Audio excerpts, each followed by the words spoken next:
Hello my dear friends, welcome to my channel. आज हम application of partial differential equation के कुछ MCQ पढ़ने जा रहे हैं, जो कि एग्जाम के पॉइंट ऑफ व्यू से बहुत ही इंपॉर्टेंट है। देखिए, इसमें क्या है कि फार्मूला बेस्ड बहुत से क्वेश्चन रहते हैं, ठीक है। और जैसे कि हम लोग टू वेरिएबल का क्लासिफिकेशन पढ़ चुके हैं, उसी तरह से अगर वेरिएबल कभी कभी जैसे कि यू है, यू का डिफरेंशिएशन एक्स के लिए भी हो, वाई के लिए भी हो और टी के लिए भी हो, तो अगर दो से ज़्यादा वेरिएबल के लिए अगर डिफरेंशिएशन हो रहा है तो वहाँ पर क्या करना है कि हमें हमें वहाँ पर कुछ कंसेप्ट लगाने हैं जिनकी हेल्प से हम इनका करेक्टरिस्टिक निकाल लेंगे। तो पहले देख लेते हैं कि क्या वो कंसेप्ट है। जैसे यहाँ पर देखिए, कह रहा है कि पार्शियल डिफरेंशियल इक्वेशन जो दी हुई है ये किस करेक्टर की है, किस टाइप की है, ठीक है। देखिए, अगर मान लीजिए कि जैसे दो बार एक्स के लिए डेरिवेटिव हो, ठीक है ना, दो बार वाई के लिए हो, दो बार जेड के लिए डिफरेंशिएशन हो, इसको लिख सकते हैं del two u upon del x two, ठीक है। तो जो इसका कोफिशिएंट होता है इसको क्या बोलते हैं, ए वन वन बोलते हैं, ठीक है ना। और यहाँ पर इसको क्या बोलते हैं, ए टू टू बोलते हैं, ठीक। इसको क्या बोलते हैं, ए थ्री थ्री बोलते हैं। इसी तरह से अगर एक्स वाई है तो उसको वन टू बोलेंगे, एक्स जेड है तो वन थ्री बोलेंगे, वाई एक्स है तो टू वन बोलेंगे, वाई जेड है तो टू थ्री बोलेंगे, इसी तरह से। और जो सिंगल डेरिवेटिव होते हैं उनके कोफिशिएंट को b one b two b three करके लिख सकते हैं, और यू के कोफिशिएंट को सी लिख सकते हैं। तो इसमें जो डेल्टा होता है, ठीक है ना, डेल्टा की वैल्यू कैसे निकालते हैं वो भी हम आपको सिखा दे रहे हैं। तो अगर डेल्टा की वैल्यू अगर जीरो आती है तो करेक्टरिस्टिक पैराबोलिक होती है, और अगर डेल्टा की वैल्यू जीरो नहीं आ रही है, ठीक है, तो या तो वो इलिप्टिक होगा या हाइपरबोलिक होगा। देखिए, इलिप्टिक तब होगा जब जो आइगन वैल्यूज हैं, ठीक है ना, नॉट एग्जैक्टली आइगन वैल्यूज, ये क्रॉनिकल डेल्टा टाइप इसमें होता है। डेल्टा हम लोग सॉल्व करते हैं इसके लिए, वो भी अभी हम बताएंगे कि कैसे सॉल्व किया जाता है। तो अगर डेल्टा जो है वो डेफिनेट पॉजिटिव आएगा तो वो इलिप्टिक होगा। अगर वो पॉजिटिव या नेगेटिव कुछ भी हो, ये डेफिनेट नहीं है, तब वो क्या होगा, करेक्टरिस्टिक हाइपरबोलिक होगा, ठीक है। तो जरा देखिए कि कैसे डेल्टा को हम लोग सॉल्व करते हैं। देखिए, डेल्टा सॉल्व करने का बहुत सीधा सा तरीका है। जैसे यहाँ पर आप देखिए, तो ये क्या है, सिंगल डेरिवेटिव है इसके एक्स और वाई के लिए, ठीक है। तो देखिए, इसका जो डेल्टा सॉल्व होगा वो कैसे सॉल्व होगा। डेल्टा को लिखने का ये तरीका होता है कि हम सबसे पहले क्या करते हैं, भाई यहाँ पर ओवरऑल कितने वेरिएबल हो रहे हैं आपके, ओवरऑल वेरिएबल जो हो रहे हैं वो आपके यहाँ पर थ्री इंडिपेंडेंट वेरिएबल हो रहे हैं, ठीक है। तो इसलिए हम क्या करेंगे, ए वन वन और ए टू टू की वैल्यू तो जीरो हो जाएगी, लेकिन बाकी सब क्या होगा, बाकी सबका सब जीरो ही रहेगा, ठीक है ना। तो ये एक इस तरह की डिटर्मिनेंट सॉल्व करनी रहती है इसमें, ठीक। अब देखिए, अगर आप इसको सॉल्व करेंगे तो बिल्कुल डेफिनेट है कि ये वैल्यू इसकी जीरो आएगी, ठीक है ना। तो अगर जीरो आ रही है तो ये कैसा होगा, पैराबोलिक होगा। देखिए, अगर यहाँ पे del two u upon del z two भी जोड़ दें तब भी क्या होगा, सिर्फ थोड़ा सा फर्क होगा कि यहाँ पर एक वन आ जाएगा, ठीक है। उस केस में जो डेल्टा होगा उसमें ए थ्री थ्री भी होगा, तो यहाँ पर डायगनली वन आ जाएगा एक और, लेकिन ओवरऑल क्या होगा, वैल्यू उसकी भी जीरो आएगी, ठीक है। तो तब भी क्या होगा, वो पैराबोलिक ही रहेगा, ठीक, ये जीरो ही रहेगा, ठीक है। तो एक और प्रॉब्लम हम इसको एक्सप्लेन करना चाह रहे हैं यहाँ पर, ठीक है, जिससे आपको ज़्यादा अच्छे से समझ में आ जाए चीज़ें। देखिए, यहाँ पर क्या दिया हुआ है कि इसको क्लासिफाई करना है। अब देखिए, दो एक्स के लिए डेरिवेटिव हैं तो ये क्या हो गया, ए वन वन हो गया, ठीक है, उसकी वैल्यू वन हो गई। इस तरह से दो वाई के लिए हैं तो उसकी वैल्यू क्या हो गई, टू हो गई। इसी तरह से दो जेड के लिए डिफ्रेंशिएशन किया गया दो बार, तो इस ए थ्री थ्री कितना हो गया, वन हो गया। तो ये डायगनली एलिमेंट हमने लिख दिए, ठीक है। और इसी तरह से यहाँ पर जो एक्स वाई का डिफरेंशिएशन, जब इसको हम लेफ्ट हैंड साइड लाएंगे तो ये माइनस टू हो जाएगा, तो वो हमने यहाँ लिख दिया। इस तरह से वाई जेड वाला जो होगा वही माइनस टू होगा, वो यहाँ लिख दिया। अब इसको अगर हम डिटर्मिनेंट सॉल्व करेंगे तो इसकी वैल्यू जीरो नहीं आएगी, करके देख लीजिए, जीरो नहीं आएगी, तो यानी कि ये पैराबोलिक नहीं होगा। अब देखिए, इसका जो ये डेल्टा सॉल्व करते हैं वो कैसे करते हैं, जैसे कि यहाँ पे आप देख रहे होंगे, ये डेल्टा, इसको बोलते हैं डेल्टा वन, ठीक है ना, ये डेल्टा वन है, ठीक। तो इसको बोलते हैं डेल्टा वन स्क्वायर, ठीक। इसको माइनस टू, तो ये डेल्टा वन डेल्टा टू हो गया, ठीक है ना। यहाँ पर कोई एलिमेंट नहीं है, इसलिए डेल्टा टू डेल्टा थ्री का कोई एलिमेंट नहीं होगा, ठीक है। इसी तरह से यहाँ पर देखिए, इसको बोलते हैं डेल्टा टू, तो ये डेल्टा टू स्क्वायर हो गया, इंटू टू हो गया, ठीक है। उसी तरह से ये एलिमेंट के लिए जब लिखेंगे तो इसको कैसे लिखेंगे, ये डेल्टा टू, ये डेल्टा थ्री, तो minus two delta two delta three, ठीक है। उस तरह से जब इसको लिख रहे हैं तो क्या लिखेंगे, डेल्टा थ्री स्क्वायर। अब देखिए, ये होल स्क्वायर्स बन जाएंगे, और होल स्क्वायर किसी भी चीज़ का हमेशा आप लोग जानते हैं कि परफेक्ट स्क्वायर होते हैं, ठीक है ना। तो ये हमेशा पॉजिटिव ही रहेगा, चाहे डेल्टा वन निगेटिव हो चाहे डेल्टा टू पॉजिटिव हो। तो ये क्या है, ये डेफिनेट पॉजिटिव वैल्यू है, इसलिए क्या है, ये इसका करेक्टरिस्टिक क्या है, ये इलिप्टिक है। ठीक है, तो बहुत आसानी से आपने समझा इसको, ये बहुत इंपॉर्टेंट भी है आपके लिए। अब देखिए आपको बताना है कि जो पार्शियल डिफरेंशियल इक्वेशन है इसका नेचर कैसा है।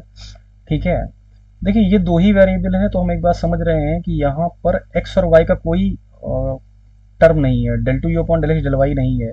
तो हम इसको जनरल स्टैंडर्ड इक्वेशन से कंपेयर कर लेंगे। स्टैंडर्ड इक्वेशन क्या होती है, a del two u upon del x two plus b del two u upon del x del y plus c del two u upon del y two equal to zero. ठीक है, तो यहाँ पर आप ये बात समझ रहे हैं कि a कितना हो जाएगा, a आपका कैपिटल A 1 हो जाएगा। ठीक है, उसी तरह से b आपका 0 हो जाएगा और c आपका फिर से 1 हो जाएगा। ठीक है, तो आप अब क्या करेंगे कि बी स्क्वायर माइनस फोर ए सी निकाल लेंगे। ठीक है, तो बी स्क्वायर माइनस फोर ए सी आप यहाँ पर देख सकते हैं कि बी स्क्वायर माइनस फोर ए सी क्या हो जाएगा। देखिए यहाँ पे जैसे ही आप वैल्यू रखेंगे, ठीक, तो बी की वैल्यू तो जीरो हो जा रही है, बाकी क्या हो जा रहा है, माइनस फोर इंटू वन हो जा रहा है। ठीक, तो ये क्या दे देगा, निगेटिव क्वांटिटी दे देगा, माइनस फोर। माइनस फोर क्या होता है, जीरो से छोटा होता है। जीरो से छोटा होने के लिए क्या मैंने बता रखा है कि वो क्या होता है, इलिप्टिक होता है, तो इसका नेचर इलिप्टिक हो जाएगा। देखिए ये पार्शियल डिफरेंशियल इक्वेशन दी हुई है। ठीक है, और इसका नेचर बताना, देखिए बिल्कुल सेम क्वेश्चन है, बी स्क्वायर माइनस फोर ए सी करेंगे, बस क्या होगा कि सी की वैल्यू यहाँ पे माइनस वन हो जाएगी। तो जब आप सॉल्व करेंगे तो माइनस फोर इंटू वन और इंटू अगेन माइनस वन हो जाएगा, तो वैल्यू ओवरऑल क्या हो जाएगी, प्लस फोर हो जाएगी। प्लस फोर क्या है, जीरो से बड़ा होता है, जीरो से बड़ा होगा तो क्या हो जाएगा, हाइपरबोलिक। देखिए इसी तरह से यहाँ पर क्या है कि ये क्वेश्चन दिया हुआ है, ये वैल्यू दी हुई है, दो ही वेरिएबल हैं। ठीक है, तो बी स्क्वायर क्या हो जाएगा, बी स्क्वायर हो जाएगा टू का स्क्वायर यानी कि फोर। ठीक, और माइनस फोर ए सी का मतलब कितना हो जाएगा, माइनस फोर ए सी का मतलब हो जाएगा वन इंटू फोर। ठीक है, तो ये कितना हो जाएगा, आपका आ जाएगा फोर माइनस सिक्सटीन। ठीक है, तो फोर माइनस सिक्सटीन क्या आएगी, निगेटिव क्वांटिटी हो जाएगी। निगेटिव क्वांटिटी का मतलब क्या हो जाएगा, लेस देन जीरो। ठीक, तो लेस देन जीरो है तो क्या होगा, इलिप्टिक।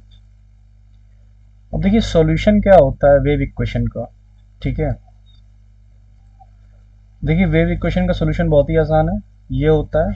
ठीक है ना, आपको पता होना चाहिए, क्योंकि यहाँ पे t है तो एक टर्म जो है t का आएगा, दूसरा क्या आएगा, एक टर्म आपका x का आएगा। तो c1 cos px plus c2 sin px, c3 cos cpt plus c4 sin cpt। ठीक है, देखिए c स्क्वायर किसके साथ चला जाएगा, डिवाइड डिवाइड करने पे t के साथ चला जाएगा, तो ये c t के साथ ही हो जाएगा। ठीक है, तो इस तरह से आप आसानी से देख सकते हैं। पूरा एक्सप्लेनेशन भी मैंने ऑलरेडी करा रखा है आपको इसका। देखिए वेव इक्वेशन का सॉल्यूशन क्या होगा। ठीक है, तो वेव इक्वेशन इसमें से कौन सी है, देखिए वेव इक्वेशन का जो सोल्यूशन होता है वो ये हो जाएगा। आपको पता है कि यहाँ पर जो है, जो x वाला टर्म होगा उसमें cos px sin px है, कि यहाँ पर t का टर्म एक ही है तो ये t सिंगल रहेगा, और उसी के साथ c स्क्वायर p स्क्वायर करके आएगा। ये मैंने एक्सप्लेनेशन दे रखा ऑलरेडी। देखिए यहाँ पर क्या है कि वेव इक्वेशन अगेन है। ठीक है ना, और इसका सोल्यूशन आपको बताना है। ठीक, तो एक बात तो जाहिर है कि एक जो है, जब इसको अगर हम लोग सॉल्व भी करें तो D two plus D dash square type की बात होती है। तो m square plus one equal to zero, तो एक जो है वो आपका कुछ कॉस और साइन का आएगा जो सिनुसाइडल वाला होता है, और एक पावर में आएगा पी वाई और माइनस पी वाई करके। ठीक है, तो देखिए यहाँ पे ये बात हमको दिख रही है कि ये एक्स में है, ये एक्स में है, ये वाई में है, ये वाई में है। ये तो हो नहीं सकता क्योंकि दोनों वाई में दे दिया गया है। ठीक है, और यहाँ पर देखिए ये जो है e की पावर x और y दोनों लिखा हो, तो ये भी नहीं हो सकता। ये बिल्कुल सही दिख रहा है, ये होता है सॉल्यूशन। ठीक है, आपको पता होना चाहिए। टू डायमेंशनल वेव इक्वेशन की बात हो रही है। देखिए टू डायमेंशनल वेव इक्वेशन कौन सी होती है, यही होती है। ठीक है ना, क्योंकि यहाँ पे डबल डेरिवेटिव है और ये इधर x और y के भी डबल डेरिवेटिव है। देखिए पार्शियल डिफरेंशियल इक्वेशन जो है वो वन डायमेंशनल वेव इक्वेशन कौन सी होती है, partial differential for one dimensional wave equation. One dimensional wave equation कह रहा है, देखिए अभी हम लोग पीछे जो है एक प्रॉब्लम सॉल्व किए थे, उसमें x2 और y2 दोनों था, लेकिन ये वन डायमेंशनल कह रहा है। तो वन डायमेंशनल में देखिए यहाँ पे y वाला टर्म नहीं होगा। ठीक है ना, अब ये यहाँ पे u भी लिख सकते हैं, यहाँ u नहीं लिखा है, y के लिए डिफरेंशिएट लिखा है, तो इससे कोई दिक्कत नहीं। देखिए ये हो नहीं सकता क्योंकि इसमें दोनों टर्म आ रहा है। ठीक है, तो यही होगा। यहाँ पे u भी हो सकता है, u लिख सकते हैं, या y अगर लिख देंगे तब भी कोई दिक्कत नहीं, वेरिएबल चेंज भी कर सकते हैं। ठीक है, तो ये सही हो जाएगा।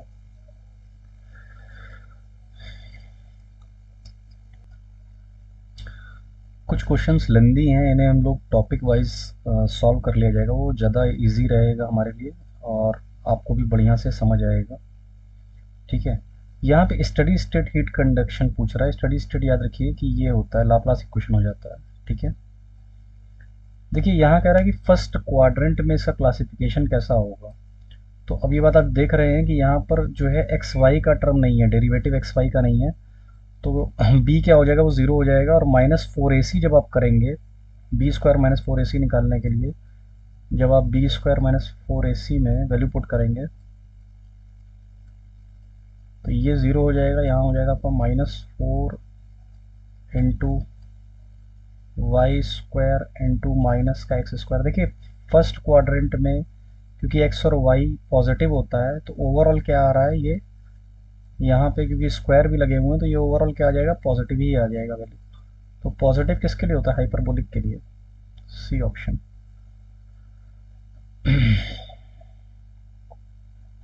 देखिए यहाँ पे हमको टेलीग्राफ इक्वेशन बतानी है। तो टेलीग्राफ इक्वेशन जो है वो किस तरह की होती है, तो ध्यान दीजिएगा।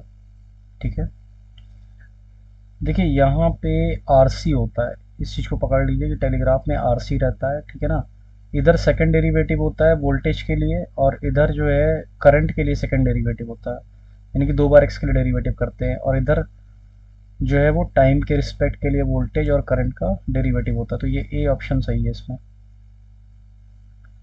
देखिए यहाँ पर कह रहा है कि एलिप्टिक कब होता है। एलिप्टिक होता है अगर इस तरह की कोई कंडीशन दी हुई है, ठीक है, पी डी की, तो एलिप्टिक होता है जब h square less than a b हो। जब h square equal to a b हो तो पैराबोलिक होता है, और एच स्क्वायर अगर ग्रेटर देन ए बी हो तो हाइपरबोलिक होता है। ठीक है,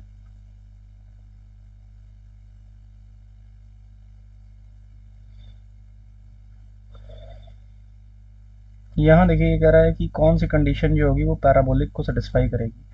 अब देखिए होना क्या चाहिए, बी स्क्वायर -4ac जीरो होना चाहिए, यानी कि बी ये है आपका, ए क्या है वाई है, और सी क्या है एक्स है। ए और सी आपस में इंटरचेंज भी हो सकते हैं, कोई दिक्कत नहीं है।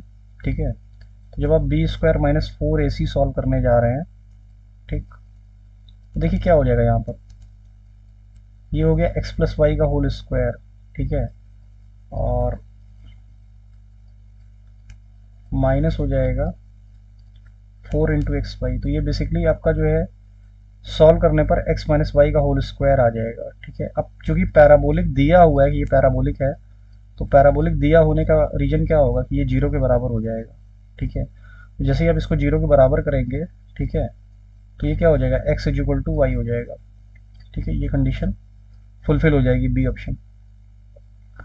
उसी तरह से ये कह रहा है कि along the line y is equal to x will be, ये पार्शियल डिफरेंशियल इक्वेशन है। देखिए y is equal to x रख दिया जाएगा इसमें। ठीक है, तो बी स्क्वायर -4ac क्या हो जाएगा, y is equal to x रखने पर तो ये हो जाएगा 2x। ठीक है, तो 2x का होल स्क्वायर क्या हो जाएगा, 4x स्क्वायर।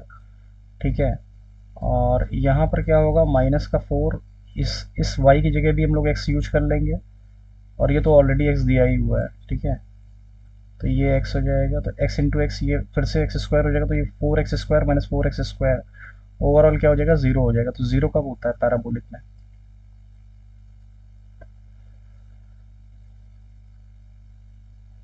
देखिए रेडियो इक्वेशन आपको बतानी है। ठीक है, रेडियो इक्वेशन में देखिए आरसी नहीं होता है, एलसी होता है। ठीक है ना, यानी कि कैपेसिटेंस और कंडक्टेंस होता है। ठीक है ना, तो वोल्टेज का दो बार डेरिवेटिव और वोल्टेज का करंट का दो बार एक्स के लिए डेरिवेटिव। ठीक है, तो ये इस तरह से हो जाएगा। तो देखिए इसका बी ऑप्शन जो है वो सही है। ये थोड़ा सा आपको याद रखना है, रेडियो इक्वेशन और टेलीग्राफ इक्वेशन।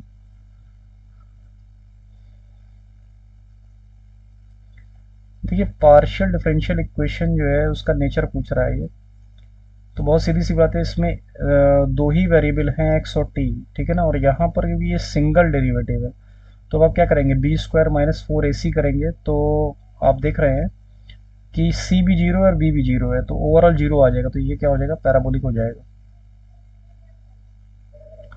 इसी तरह से देखिए यहाँ पर क्या है कि यहाँ पर ये सिंगल डेरिवेटिव दिया हुआ है, ये डबल डेरिवेटिव है, ये डबल डेरिवेटिव है, ठीक है, और ये एक्स और वाई के लिए डबल डेरिवेटिव है। तो बी स्क्वायर यानी कि 5 का स्क्वायर 25 हो जाएगा, ठीक है, और माइनस 4 इंटू 3 इंटू 2 हो जाएगा ए और सी की वैल्यू।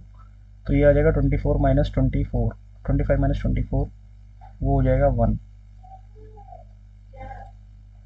ठीक है। तो 1 क्या है, 0 से बड़ा है, तो क्या हो जाएगा, ये हाइपरबोलिक हो जाएगा।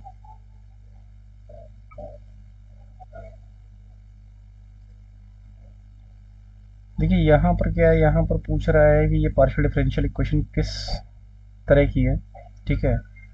तो बहुत ही सिंपल है, यहाँ पे देखिए बी नहीं है, बी ज़ीरो हो जाएगा, और ए और सी की वैल्यू जो है कैसी हो जाएगी, 1 और -1 हो जाएगी, तो ये पॉजिटिव आ जाएगी। पॉजिटिव आने के कारण क्या हो जाएगा, हाइपरबोलिक हो जाएगा।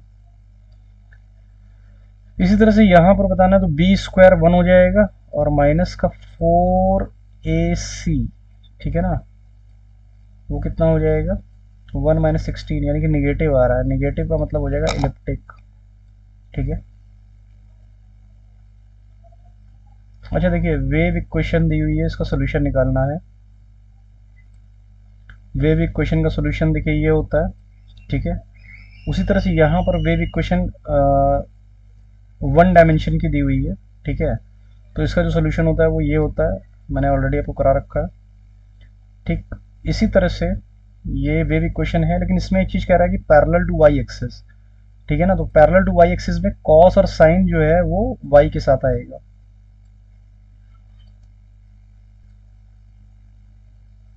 तो इस तरह से आप देख सकते हैं कि ये कुछ सोल्यूशन है जो आपको पता होनी चाहिए, ठीक है। टू डायमेंशनल हीट इक्वेशन कहते हैं। देखिए हीट इक्वेशन में ये जो होगा सिंगल डेरिवेटिव होगा, ठीक है। तो बाकी सब में डबल डेरिवेटिव दिए हैं, इसलिए ए ऑप्शन सही होगा। टू डायमेंशनल वेव इक्वेशन कह रहा है, तो टू डायमेंशनल वेव इक्वेशन आपकी जो है वो ये होती है।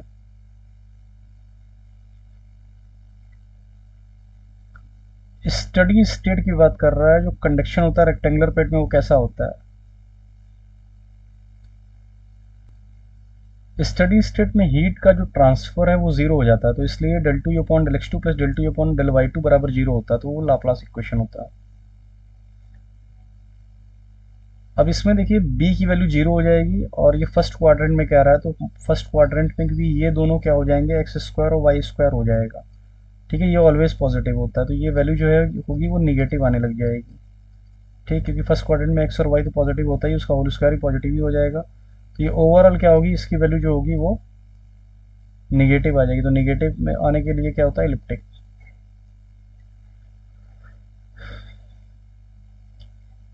अगेन ये टेलीग्राफ इक्वेशन की बात कर रहा है।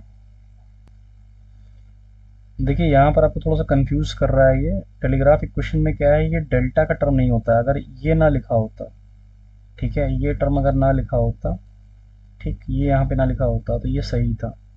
हम लोग पहले भी इसको देख चुके हैं, तो ये ऑप्शन सही था, लेकिन यहाँ पर ये लिख दिया इसलिए ये गलत हो गया, और भी कोई ऑप्शन नहीं मिल रहा है। क्योंकि टेलीग्राफ में केवल आरसी होता है, ठीक है ना, रेजिस्टेंस और कंडक्टेंस होता है, ठीक है। इसमें दोनों दिख रहा है, इसमें भी दोनों दिख रहा है, ठीक। तो इसका आंसर नन ऑफ दीज हो जाएगा, ठीक है। देखिए इलिप्टिक, तो ये हम लोग पहले भी देख चुके हैं, ये कंडीशन होता है। ये कह रहा है कि पैराबोलिक ना हो। देखिए इस क्वेश्चन को हम लोगों ने किया था पैराबोलिक के लिए, तो पैराबोलिक के लिए ये होता था y equal to x condition. तो ये ना हो इसका मतलब क्या होगा कि a और c जो है वो होगा। इसको हम लोग पहले अभी सॉल्व कर चुके हैं, ठीक है। तो जब पैराबोलिक था तो y equal to x condition हमने सॉल्व करके निकाला था। तो अगर पैराबोलिक नहीं होगा तो ये दोनों कंडीशन में से कुछ भी हो सकता है, ठीक है। तो हम लिख देंगे बोथ a एंड c। यहाँ पे कह रहा है कि अगर line y equal to minus x हो तब क्या होगा। देखिए अगर माइनस एक्स रख दें तो ये टर्म तो खत्म हो जाएगा, ठीक है।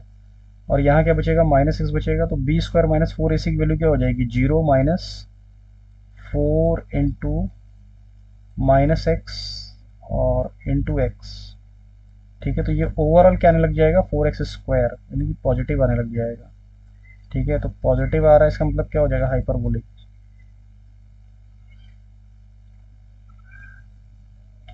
देखिए रेडियल इक्वेशन की बात फिर से कर रहा है, ठीक है।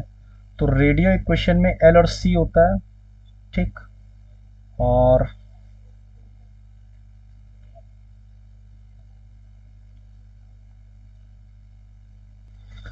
देखिए मैंने रेडियो इक्वेशन लिख दिया है, ये कुछ इस तरह से होती है, और आप देख सकते हैं कि यहाँ पर इसमें से कोई भी जो है वो सुटेबल केस नहीं हो रहा है, ठीक है, तो नन ऑफ दिस हो जाएगा।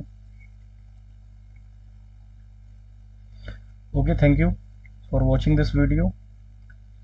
नेक्स्ट वीडियो में हम लोग कुछ और क्वेश्चंस डिस्कस करेंगे जो थोड़े से लेंदी हैं, और हमने यहाँ पे कुछ शॉर्ट क्वेश्चंस को डिस्कस कर दिया। Okay, thank you.